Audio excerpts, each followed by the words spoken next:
Welcome, everybody, to the show. Joining me is my co-host and intrepid fellow traveler, you people, who has managed to get his working wrist damaged again. So if I say anything stupid, it's because I'm on drugs. Okay, right? Dan's on drugs as opposed to every other week. So just so everybody's clear on that, Dan is usually not on drugs. Man, I see Stupid Joe's in the house. Stupid Joe! Yeah, I want to thank everybody for coming out. We've got a nice little crowd out here. So, and you know what? Stupid Joe says it's hot and humid. Come on, Joe. Wake up, hot and humid. Come over here. You're gonna see hot and humid.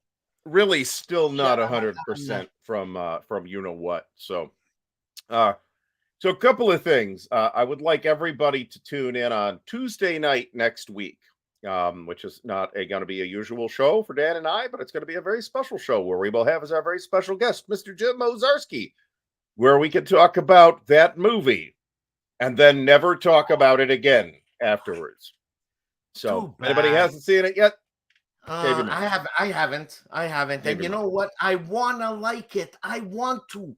I understand. I understand. I did too. And you know what, Ardy? It's not even the historical inaccuracies. It's the freaking movie itself. It is the movie itself, in fact. God. So anyway, I feel like there's an elephant in the room that we are going to address in a perhaps tangential, and we'll see if it becomes a direct way this evening. Do you want to disregard some exceptionally stupidly insensitive thing that Fred Serval said on a show with a couple other people a couple of days ago? It was called to my attention, and I feel like we need to address it, but I don't see any particular. Let me, I guess, first of all, say that Fred is supposed to be on the show with us next week. So if Fred would like to elaborate on that, okay, great. We're going to let Fred have a platform to say that. So absolutely. The director's cut will not save it. It will only save the narrative, which might be a clearer movie story. It will not save the absolutely phoned in bullshit pants shitting performance by Joaquin Phoenix. He is terrible in it. We're going to save this for Tuesday. However, I want to talk about something else. Now, look, people say stuff sometimes that they didn't think through. Right. Lord knows I've done it. Right. But if I do, then I would like somebody to call me on it and say, that was a really outrageously insensitive thing to say. So I want to kind of approach this from the standpoint of what the ask is for us as individuals in this or any other hobby. And I'm not exceptionally. Let's keep the chat calm. Not that it's not calm so far. I'm just saying let's keep the chat calm. But the and in no sense am I going to try and defend anything Fred said here. Well, this in particular, this is indefensible. But people say stuff sometimes in the moment that upon even sometimes you got to really think about it. And sometimes it's really obvious right away that, hey, that was a fucking dumb thing to say. I've done that.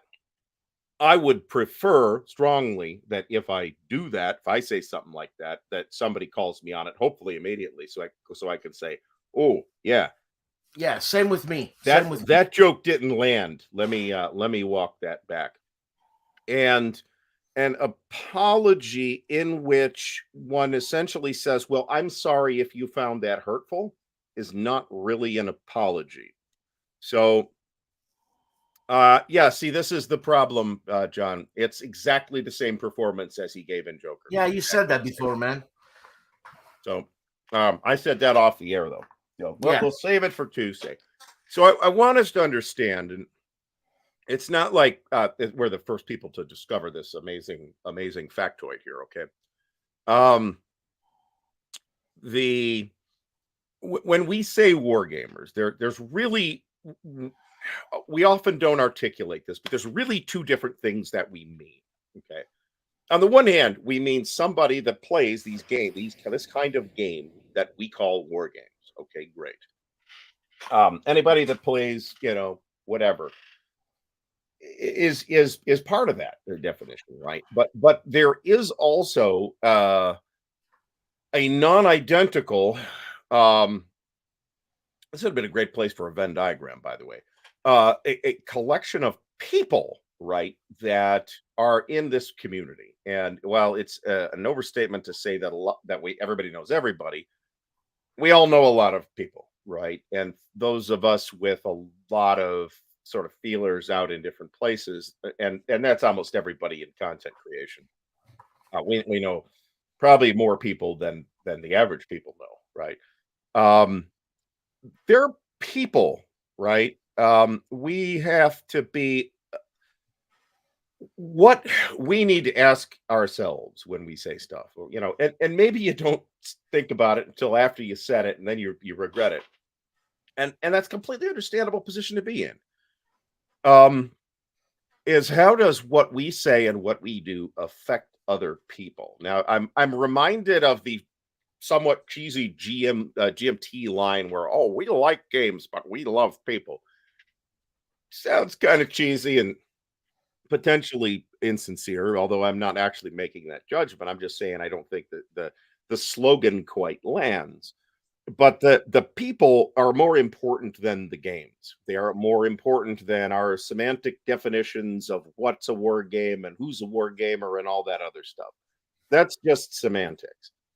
When we have a situation, as we do, where multiple beloved figures in our community are doing things like battling cancer and other terminal illnesses, literally wishing death and saying that it would be better if more war gamers would die, is not going to there's no way to interpret that statement as anything other than absolutely outrageously insensitive. And that is kind of the charitable spin on it. Now, again, people say stupid stuff in the moment. I get that.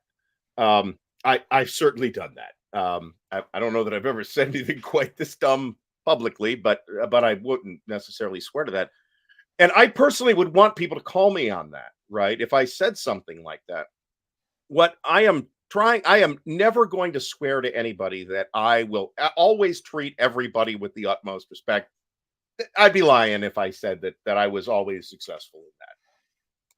What I would like to think is that I am trying to be sensitive to other people's feelings and the feelings of those people around them, and that is reflected in my words and actions. Okay.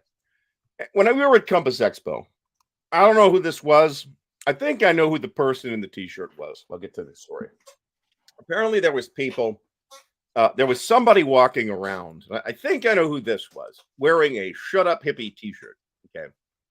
Now, personally, I don't care about this. I have a lozenge here because my voice is still pretty sharp. Why, a shut up hippie some sort of a thing? Other than making fun of hippies, not to my knowledge. So anyway, okay. Still an email, okay, and it was like a big 10-paragraph thing about blah, blah, blah, blah, blah, blah, blah, blah, blah. And I'm sure Bill got like 9 words in and hit delete. Okay, so on the one hand, if I were in a public event like that, it's not really a public event, but you're in public, right? You're among other people. If somebody, and I thought about this, and I'm like, okay, so on the one hand, I don't really want to upset or provoke people.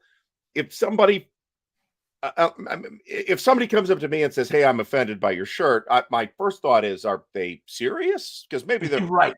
They're not, because we pull each other's legs, and that's completely fine.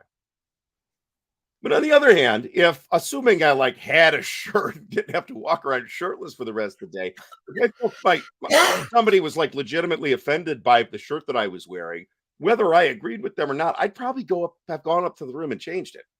Okay, just for the sake of making them feel more comfortable. I'd have been completely okay with that. Well, I mean, you're that kind of guy, Ardy. Okay. On the other hand, I'm not the Pope here. Okay, we're This is not the Dalai Lama show. I'm getting this. This is going to be a bad throat show. Mark, thanks for stopping by. I'm glad they arrived, hopefully safely. Hopefully they didn't charge you double shipping for it. Jesus. So, on the other hand, personally, I find myself somewhat envious of a person in a position where they have no other concerns in their life or in the world around them than to get upset over a t-shirt that was that mild. Are there other t-shirts that I think you'd, be really legit, like really worked up about? Yeah, probably. What was it, the color? But nobody was wearing one of those. Was it the color? Shut Up Hippie and had a picture of Ronald Reagan on it. That's literally all it said. There was no funny. So anyway, well, whatever, right? I mean, I'm not gonna if I thought it was hilarious, I'd probably change the friggin' shirt, right? I mean, I'm not there to upset. I'm there to do stuff and meet people and talk to people and interact. I'm not there to piss people off. If that's why you're going, where do you stop? Fucking stay home. Where do you stop, Ardy? Where do I stop? I stopped in New Jersey that one time. That was a mistake. No. I'm serious. We got like trapped in New Jersey that one time. No, I mean, where do you stop before you become an ass kisser? You know what I mean? I'm not trying to kiss anybody's ass. I'm not going through the t-shirts before the trip with the luggage open saying, well, this might be too much for the crowd at the. I mean, I'm not thinking about it that hard. I don't think this is a particularly onerous request to just not be a fucking asshole to people. Am I like seriously? Oh, well, I'm not going if I can't be an asshole. Eric Ready is from New Jersey and he is offended. Please write me a 500-word essay about why you are upset about my making fun of New Jersey. And I will consider revising my statement. So, yeah, funny thing about that, Brant, you didn't miss it. That's the thing. So, Jesus, Brant. I haven't seen one of these in years. We used to see these. Are you kidding me? Nope. I am probably shouldn't admit that I bought one. And I never wore it because every time it came up, I'd be like, yeah, no, I'm not doing this. And I don't know where that shirt went. I assume it was used to clean up some spilled motor oil or something like that. But at least you had the forethought. You know what I mean? Yeah. So, I mean, I'm not trying to, I want us to. I am more interested in the lessons that we can learn as a community and in our interactions with each other than I am about reaming Fred out specifically. I think that I'm not going to speak for Fred. I'm not going to defend Fred. Fred's going to need to figure it out himself. Fred says he'll be here next week, and I'll be happy to give Fred all the platform he would like to have to do whatever he would say, whatever he would like to say about it. So let's hope that that happens. Because I like Fred. I would rather Fred not have said anything remotely resembling this. So I mean, I would also caution us. Look, I'm also not the person that wants to get fucking butthurt every other week about some imagined slight that somebody had or some encroachment by imaginary people. That's not. I don't think that's even less helpful, right? In this case, it's a legitimately outrageous thing to say. We have, as I think I said already, we've got some folks. I'd rather not, Mark. Thank you. We're talking about assholes. There's a Venn diagram that I have. No, I have yet to prepare a Venn diagram for one of these shows, by the way. So if let me say that it is relatively easy to be trying to be funny and not be funny. Okay. Humor is hard. I get that too. But if you said something like you legitimately regret that, you have to find a way to express that. So basically, he pulled a Kramer from Seinfeld. I'm reluctant to, in its level of shameful embarrassment. Yes, probably, without really any of the details. So I'd rather focus on doing the things that we need to do to make to at least try, right, to treat others in our social connections, right, whether they're in the wargaming hobby or not, but everybody, right? I mean, we can see this in how we treat people in the service industry, right, as a reflection. Lord knows I've gone off on the person at McDonald's that screwed up my order. And it has been a personal journey to not blow up at the person that screwed up my order at McDonald's, even if they we can talk about your book, Mark. Maybe Mark, well, why don't we have you on in a couple of weeks to talk about it? Why don't we have him on tonight? We could give you a whole show because we have a thing tonight. So God, I hate it. This might be, Scalzi is a clever fellow, and this is a clever saying, but and maybe he's right. I don't know about the shopping cart, right? Sometimes I just don't have the energy to take the shopping cart all the way back to the return, and it goes back to the front of the store. But Dan, set that up with Mark in a couple of weeks. Okay, Mark. I'll call your people. Have your people call my people. Whatever. I'd much rather be talking to Mark than be talking about this. Let me tell you. So yeah, that's what I mean, man. So, I've got the Zones of Control book that Mark was one of the many luminous contributors to, and that was. I've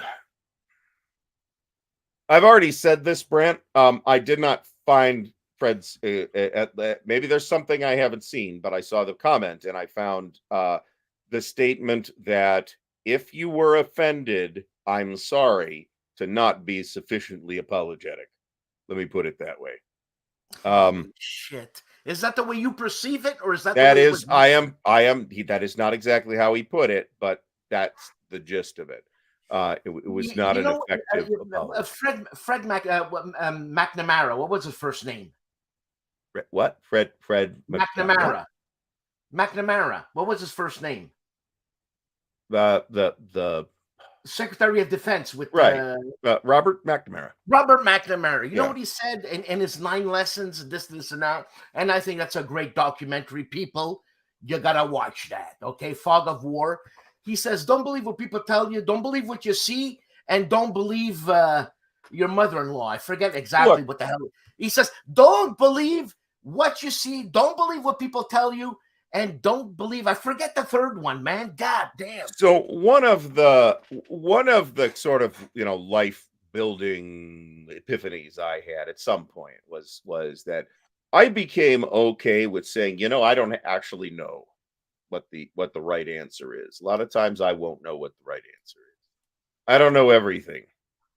There you go. And we have to take it that way, don't we? Was a genius. So it sounds kind of absurd to call us public figures, right? When we are literally on the air talking to this, to this tiny community, this subset of this really tiny community, but because a subset of this community is listening to us for whatever personal reasons they have,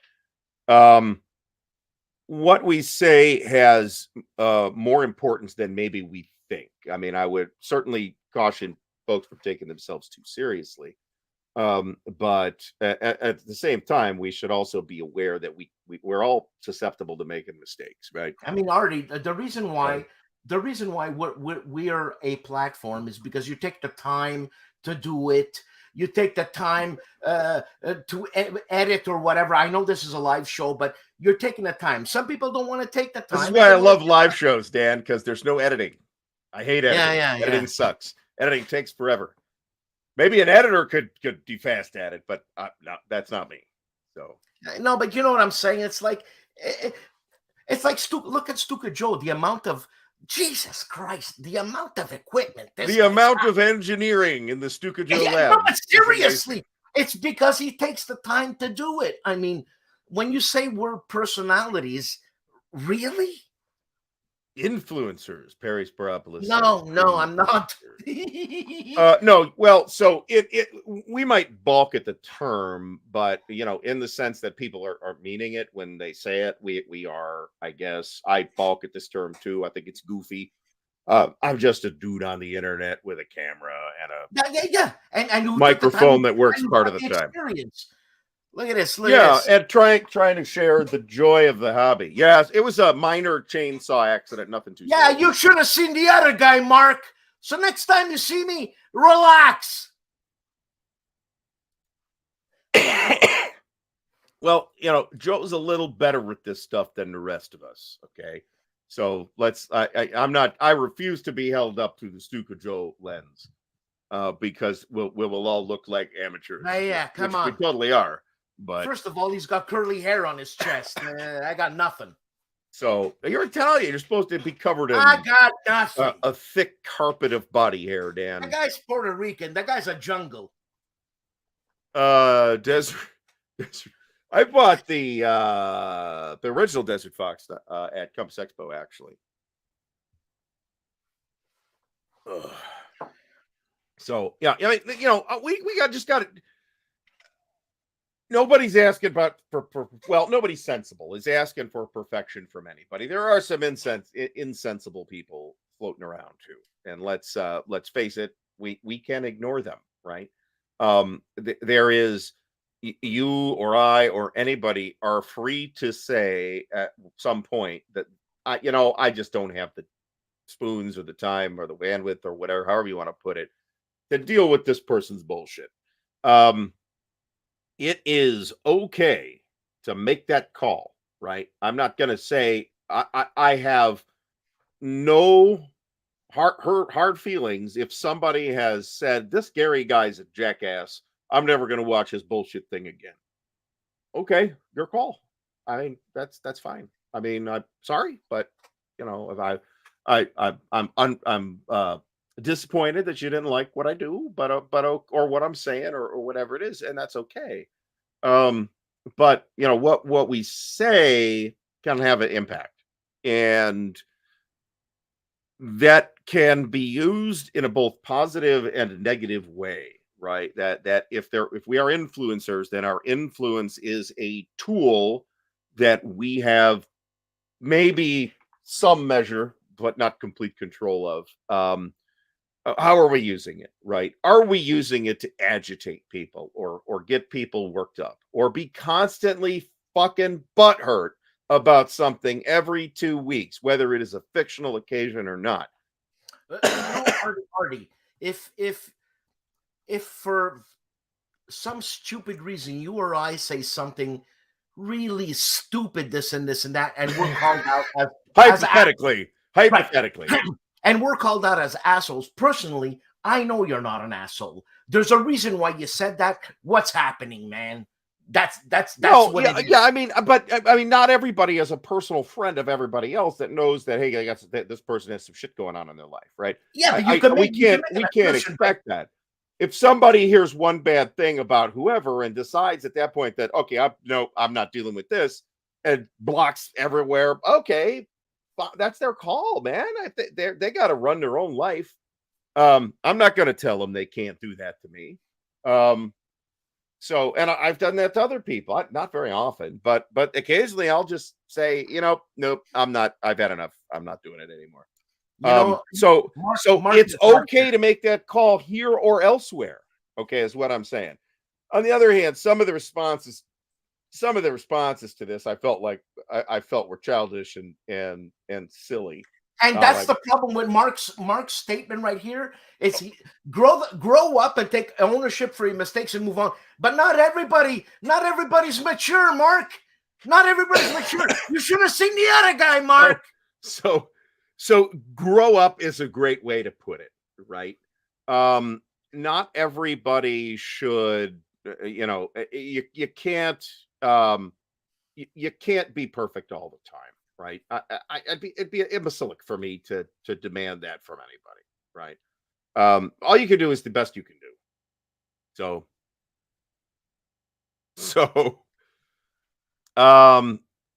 anyway, we're not talking about that other thing. That is that is a topic that is now forbidden on this show. What's that? Your toilet. I know, Now, man. until Dan, I told you about this. Okay, I got one rule about the toilet. You are allowed to produce, soundtrack over a 20-second clip about the toilet. And then whenever it comes up, we will play the 20-second clip.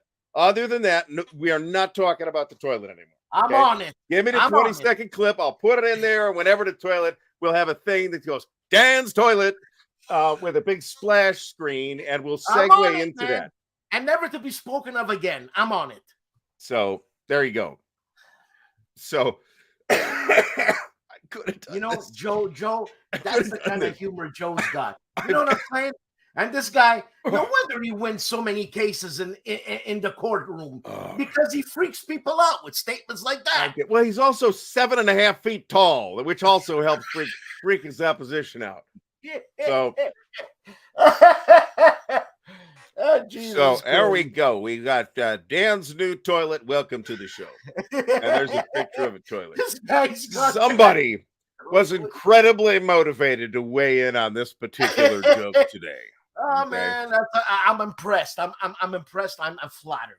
Incredibly motivated. Flattered. So, I mean, I'm torn on the one hand between two things I'd rather not talk about: this and Napoleon. So, but we are setting aside an hour next Tuesday, special event, to talk about Napoleon. Mark's right; the costumes are excellent, and that's it. Is that what Mark said? Mark said the costumes are excellent. And he's right. The costumes are excellent. So some of the photography in places is really good. In other places, the CGI looks like a Total War Napoleon. But the historicity, man, what's the matter with the guy? I mean, and so it's a 25-year period. They're not going to get everything in. I think it's unreasonable to expect them to get everything in. Did they go to Italy? Let's save it for Tuesday. What? Italy. Italy was mentioned. Was not mentioned. It was mentioned. Italy was mentioned. Christ. That's hilarious. How do you think we feel, Mark? Hey. So Salancha, whatever that there is. You've got the it's some pretty shabby practical effects. Maybe there's no CGI, but Ridley Scott. How old is he? He's 80 years old. I don't know how old he is. I have to admit it that I'm going to be 60 in a couple of months, and I'm breaking down. So Ridley Scott, maybe he's breaking down. I think Ridley Scott is suffering from George Lucas syndrome at this point, where he has now surrounded a basically talented person, but who doesn't know everything, and who has now used to like attract talented people to work with. Yeah, but Lucas now has surrounded himself with yes men.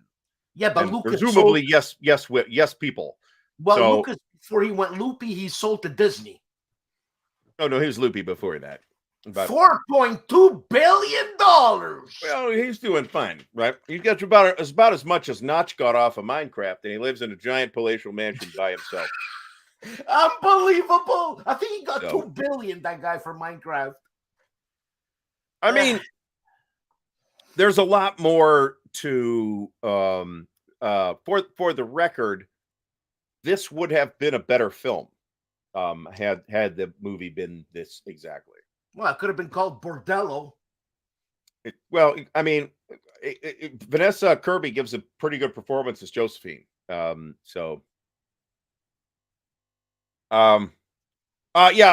also went like immediately from the movie theater and went and played a Napoleonic game. So I got a little bit of a palate cleanser there.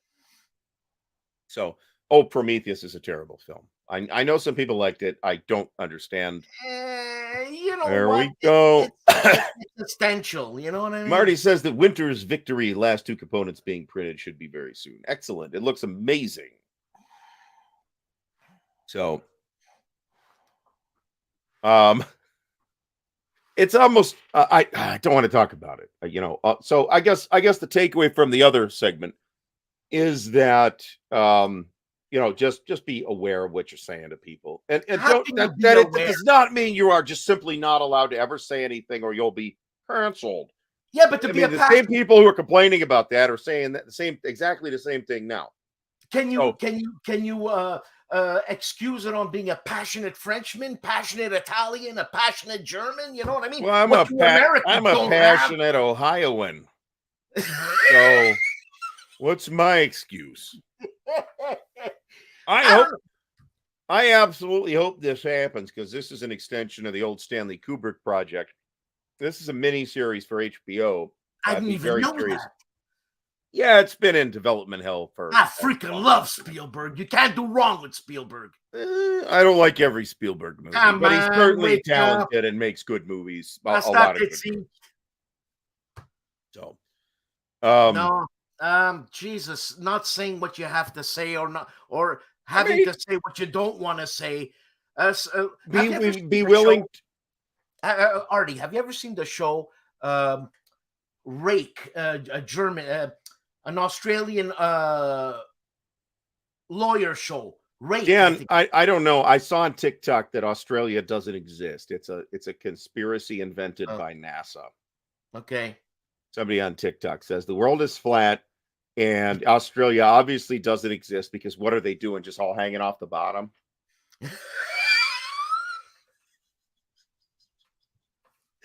I wish I was making that part of it up, actually. Listen, I know a really nice guy, and I'm talking about a nice guy.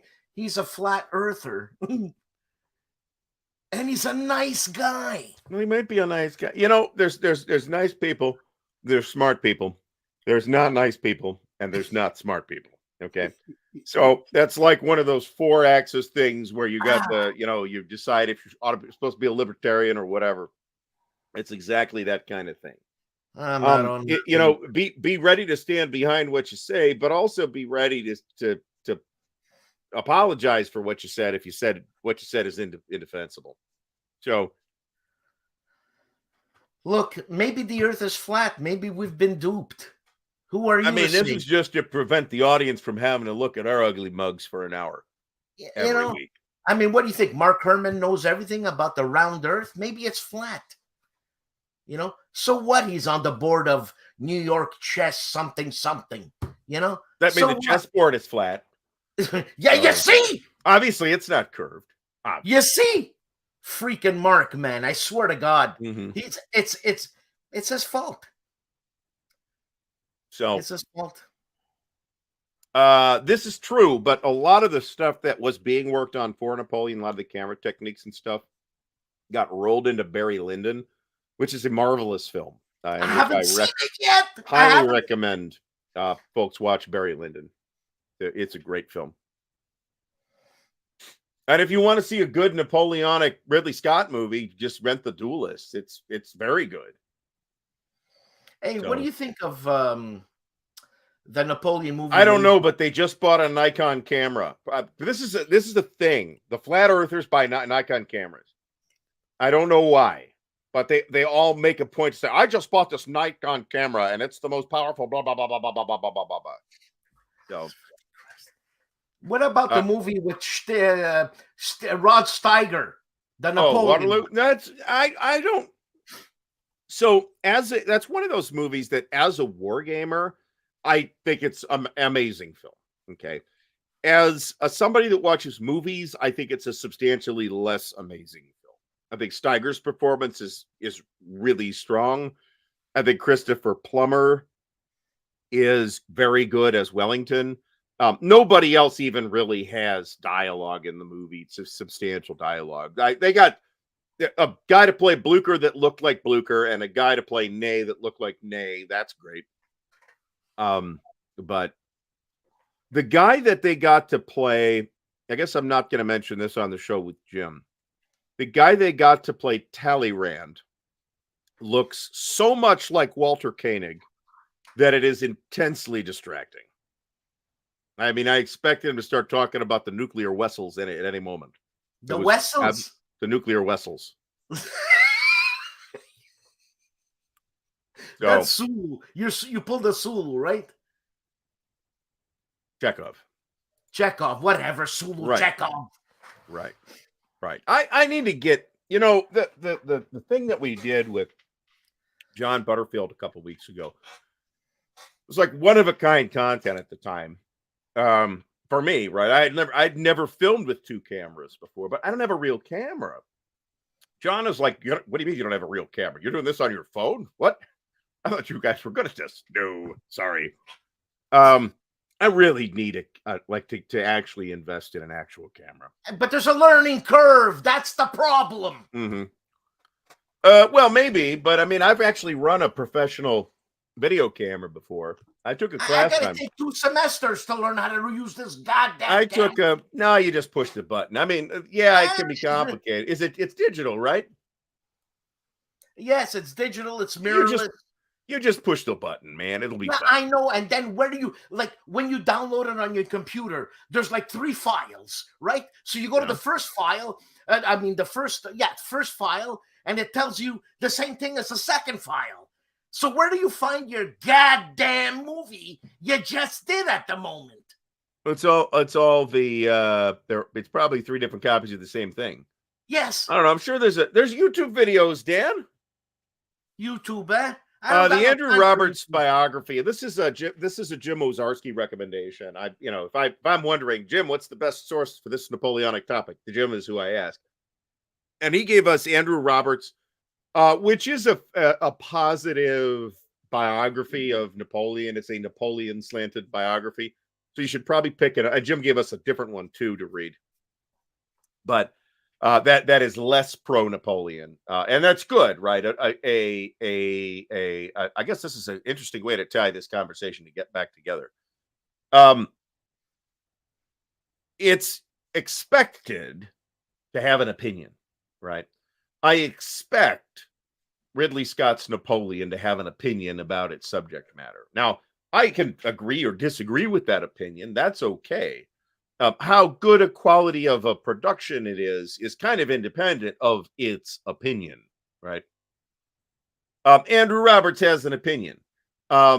Shelby Foote had an opinion. I love Shelby. Everybody's got an opinion, right? All you have to do is be aware of that. That hey, this person has a point of view, or this production team, or whatever it is, right? Whatever you're talking about has a point of view. Let's make sure we're not just blindly accepting their point of view as our own without giving it consideration and potentially additional research, right? But doesn't Shelby Foote state very often, in my opinion, this is what I think, in my opinion, instead of just blatantly stating a false fact or whatever? Well, I mean, if we're talking about his extensive interviews in the what's that guy's name? The Dr. Ken Burns.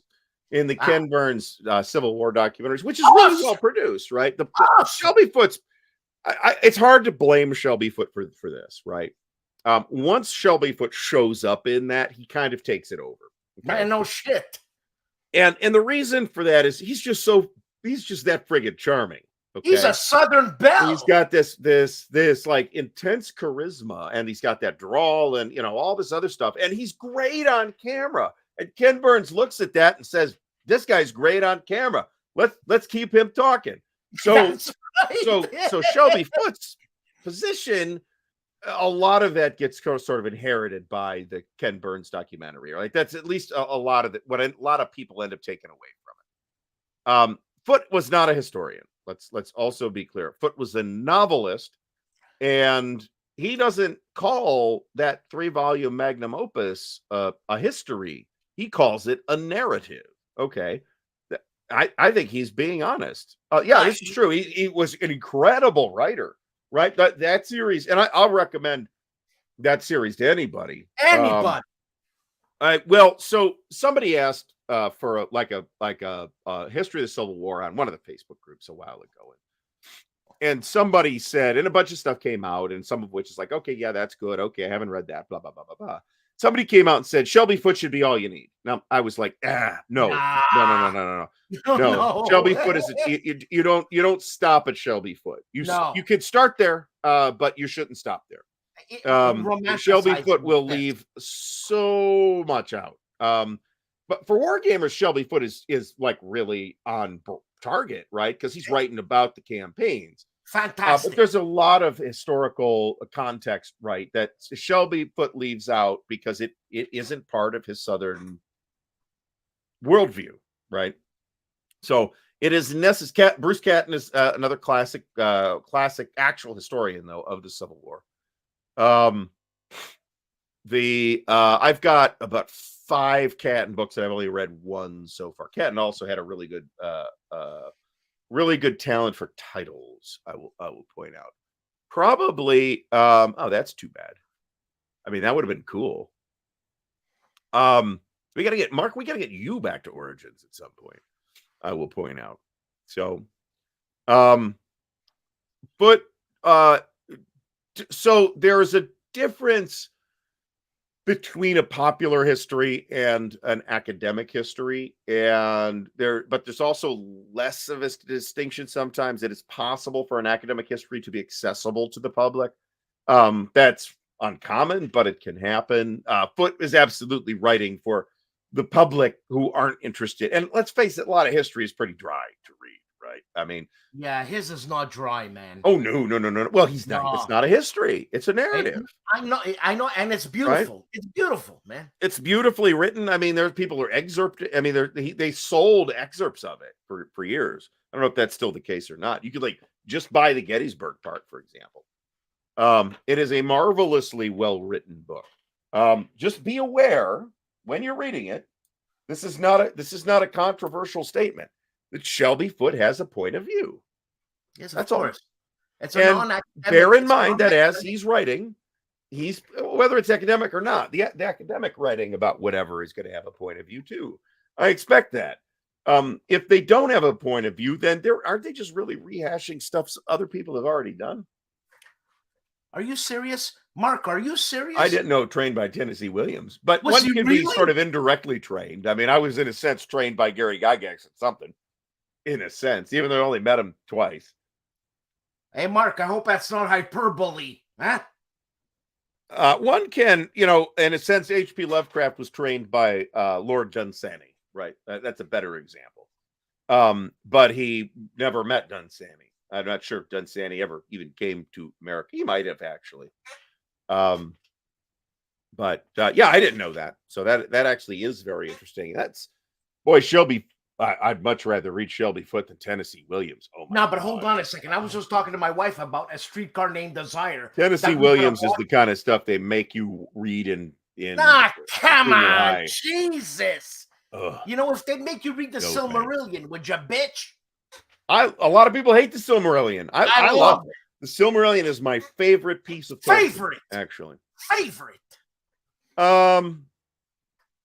No, I think Foote denied this, actually. And I don't know that I want to apply this term to Foote because while his views are in large part compatible with it, I don't think that he's consciously intending to write that way.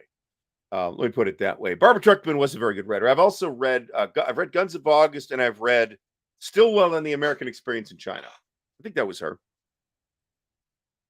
So, there you go. McPherson, Battle Cry, James McPherson's Battle Cry of Freedom. That is the one volume history. That is the one volume history of the American Civil War that I recommend because it is he's got a point of view too, but it's pretty well rounded. However, that said, it is page 305 when the war starts. So there's a lot of headroom there, right? Mark Herman. When you meet Mark Herman, if you've never met Mark Herman, say, hi, Mark. Shut the fuck up. Sit down and listen to Mark speak. You have an evening which is fantastic. This is completely true. And Foote was very careful about not saying he's writing a history. It's a narrative. Says so right on the cover. Right? He's writing, I won't go so far as to say it's a novel, but it's a narrative, right? It's the narrative story of the Civil War as seen by Shelby Foote. Shelby Foote had a certain background, and that imparted a certain point of view. That's all. Doesn't mean it's not a marvelous piece of literature. It is. But just don't stop there. That's all. That's all I'm saying. No, it's entertainment, man. I was actually interesting question here because I have read The Killer Angels. I think The Killer Angels is a more consciously lost cause book than Foote is, in a way, and you could see that in the movie too. It's also not nearly as well written as Shelby Foote. Michael Shara was basically a pulp writer that managed to hit it big with The Killer Angels. I was actually first exposed to Michael Shara via his science fiction. This all said, The Killer Angels is still a good readable book, right? It's worth a read, but it's like an outright novel. This is kind of what I was trying to say, Cal Harris. It doesn't make him a lost cause, but he is absolutely guilty of continuing to push some of those tropes down the road. Ardy, what's this guy trying to say? Is he trying to shut me up? No, he's just saying you're not saying very much, and I'm doing all the talking, even though I'm the one recovering from COVID with the rough voice. Do more talking, Dan. That's what he's saying. Sorry, man. Sorry, I'm a Canadian. I'm sorry. Yeah. Well, I mean, you're going to want something that, I mean, for a wargamer, right? You're going to presumably want to hear about the battles and campaigns. This is one place where I would turn to Bruce Catton as a start. So Stephen W. Sears is good. I've read several of his. There's a couple other ones that I would not necessarily recommend. Let me put it that way. Yes, this is totally true. But the takeaway message is just be aware of I mean, this is something they teach you when you go into your college office and say, I would like to get a history degree. This is in the class that one has to be able to recognize and identify the point of view of the source that they're using, right? So how do you learn from history, man? What you read the losers point of view? Well, sometimes we don't have. I mean, when I for my program, I did a lot of ancient history, and you got what you got, right? You want to hear about Caesar's Gallic Wars? There's not that much, right? There's like 4 primary sources that you can, or near primary sources for you to draw upon, and that was it. There's Caesar and several people who hated Caesar. So read the histories. But also try to support that with data. Jesus, there's a joke that when GDW was originally going to release a game called Traveler, that Richard Berg, maybe Berg was joking, but it's a pretty good joke, that he thought it was a game about Robert E. Lee's horse. So, Carl Fung. By the way, I love this guy. Try to read all points of views. Stalin. Yeah, like that point of view where Australia doesn't exist and they're all just hanging off the bottom. You know what I'm saying? So I'm going to read Stalin. He was a good guy because he smoked Edgeworth tobacco. The guy was a paranoid freak. I took a class on so I've got a niece who's about to graduate from college and another niece who's about to enter college. So the question came up of the one who's about to graduate, what's the favorite class you've taken so far? And she said something like, I forget what she said, sociology or something. Somebody turned to me and asked Gary, what was your favorite class? I said, the history of Stalinism. So I'm just a delight at family events, let me tell you. But you did that for effect. Yes, that's true. Jesus Christ. It was, in fact, an extremely rewarding class. Sometimes the classes that seem like you're going to really get into are the duds, and the Yeah, I'm classes sure that was super interesting. Super. Jeez, that's at funny. Ohio State, you had to take this at the time they were on a quarter system, so you had 3 quarters per year, and you had to take 3 English classes. Okay, now you got to take like the college English 1 and 2, which years before I had covered those requirements. But you also had to take a writing class. And the way they had it, it's like, I forget what the number was, but let's call it, 367, right? English 367. But you didn't have to take English 367. You could take the class number 367 in whatever department you want. And every department was required to have a class 367 that was a writing class on that topic. Okay. So I took Physics 367, but they're all writing classes, right? But it turned out to be a class about energy policy. And it was a really, really cool class. I learned and we did some light calculation. It wasn't that bad. There was like literally a paper every week, and you'd have to say, okay, incredibly boring to me. Here's but I found it intensely interesting because they would say, okay, here's the Department of Energy, Department of Energy.gov's, page on oil. How fast is the oil going to run out? And you'd have to run with a calculation and write a paper on that calculation. It was kind of awesome. Yeah, well, yeah. And the Stalinism class was like that too. Some folks, Mark Herman will probably know who I'm talking about. No, I'm sure Mark would get into it. Joe Gilmartin. I think his name was it James? Was his formal name James Gilmartin?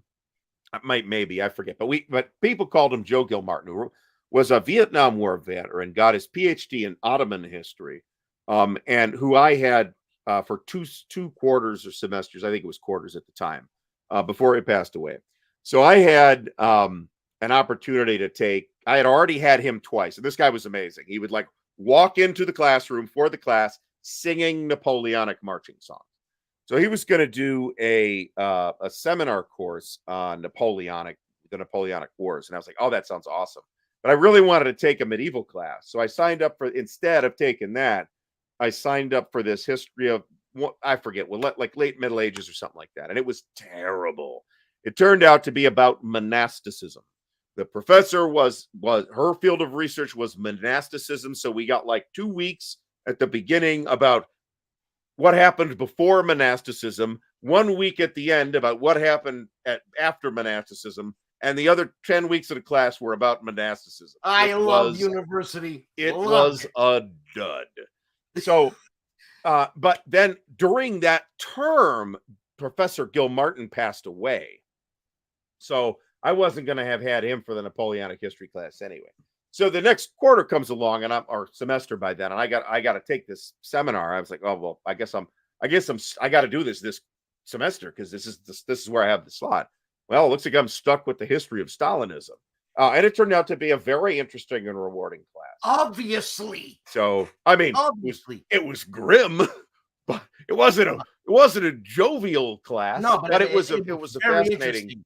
It was bad. We started with the revolution and went clear through to Khrushchev and de-Stalinization. Yeah, I know. And now we're going to go into Milgram's work. Hold on a second.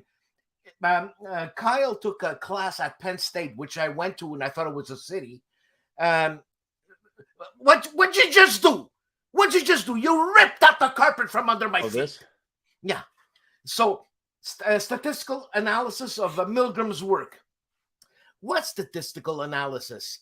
Is this Al Milgram, the inker for Marvel Comics? I'm confused. No, you take a bunch of guys, you turn them into authoritarian idiots, and you take other guys, you turn them into obedient jailers. What's the stats? 50-50. I don't know what to say. Anyway, thank you, Dan, for that illumination. But I took a history on black hole mechanics too. That was pretty interesting. I was able to because I had already taken the physics level physics classes, not the English level physics classes.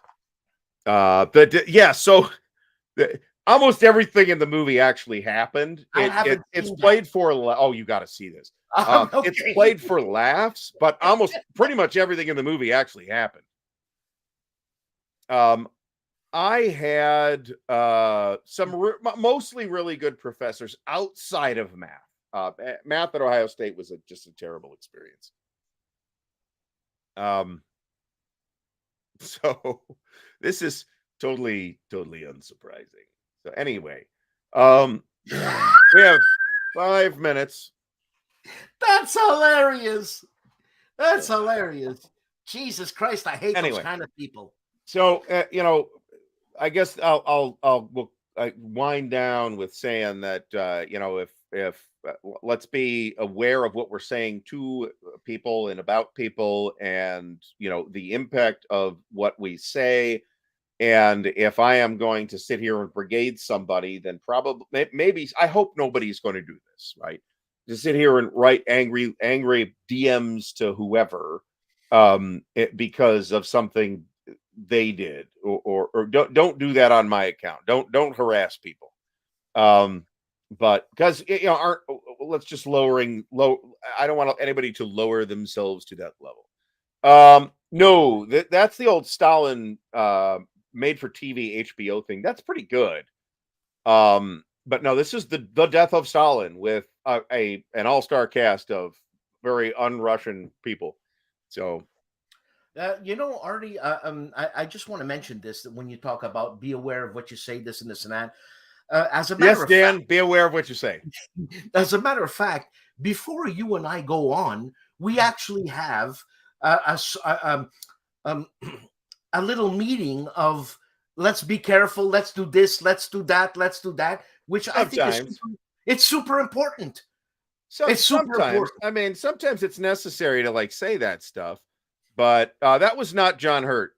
John Hurt may have played Stalin, but not in that movie. They got some. It's actually kind of a brilliant piece of casting that they got some Cockney guy. Everybody uses their own accents in The Death of Stalin because the Soviet Union is this multi-ethnic super state, right? There's people with all kinds of accents from all over the place. So they got this tiny Cockney guy to play Stalin because Stalin was Georgian, right? They considered it, a lot of Russians considered him a rustic. So I remember this. And I don't remember very much of it. I do remember. I'd love to see that. Mussolini, played by George C. Scott. Oh my God, I love. Sounds weird now. It really does sound kind of weird. First of all, because I think George C. Scott was actually tall. Mussolini was approximately 5'1". But anyway. I encourage people to look to watch the video and look at the comments. This is a situation where read the comments and draw your own conclusions. That's fine. Don't jump up anybody's ass about this because I said so. But because we, again, be aware of what you're saying and doing. I know Fred. I think this is an unFred thing to have said. That's right. So I look forward to giving Fred an opportunity to set the record straight on this. So, hey, look who's being a prick.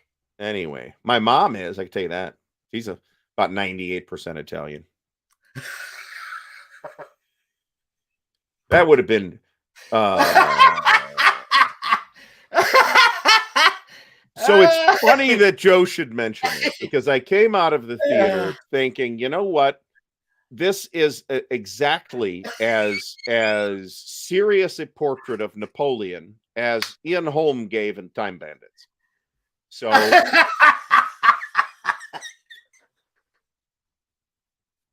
I'm not even kidding. Ah, Christ. So look at Joe kills me. I swear to God. Can't you watch Joe Pesci in anything? I mean, seriously. Joe is the most diplomatic, government guy, this and this. And he gives me this shit. So, anyway. Ah, Christ. Yeah, my grandfather was not a large fella either, and he would have been, we're to the Sicilian one here. He's probably where the 2% Greek and Aegean Islands came from, actually. I'm 5'4". I've got his World War II uniform, and he was a small and I've tried it on. He was a small and pigeon-chested man. So, Jesus Christ. Me, I can't wait to meet Joe. Joe's like 6'4". He's a foot taller. Oh, yeah, he's huge. He's a foot taller. Then you? Yeah, I'm 5'4". Oh, I thought you were 5'1". What's the matter with you? I'm just repeating what I heard. No, you heard it from Brent, who's going to get a kick in the ass. Yes, I believe that. You're going to have to like do some stretching to be able to reach his ass. So, I can't help but laugh because it's funny. It's funny, but he's still going to get it. My grandparents got out well before the whole mess happened with Mussolini, fortunately. So, not raffle, but not a terrible. Well, we'll see. We'll see. Joe, stop it. We'll see. Stop it. All right, folks. I can't reach your ass, but I can reach your balls. I hope not. He can punch up. That's called punching up. So, all right, folks. So we're out of time here. I've had as much stress over this as I want to have. So, I encourage people to just think. Right. So hopefully we'll have Fred next week. We'll get Mark on to talk about what Mark would like to talk about pretty soon. And we can get hopefully some other people lined up as well. So make it happen. Okay. And everybody have a great rest of the week. And remember that I'm back on Monday, and then Dan and I and Mr. Jim Ozarski will be on Tuesday for at least 60 minutes of nonstop complaining about Ridley Scott's Napoleon. So definitely be able to watch that. That's going to be must-watch television right there. All right, everybody have a great rest of the night. We'll see you all next week.